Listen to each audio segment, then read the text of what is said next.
अरे अपन कुर्तवा देखो।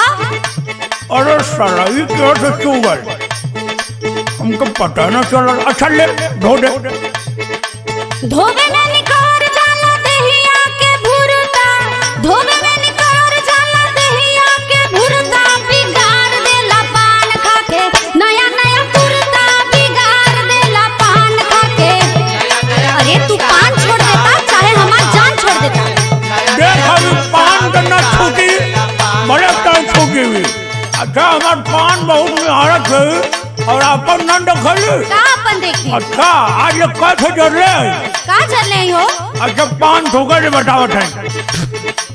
ढेर जनी बोला गरम होत बा खोपड़िया, ढेर जनी बोला गरम होत बा खोपड़िया, पियई में बीड़ी जारी देलू, महंग महंग सड़िया पियई में बीड़ी जारी देलू।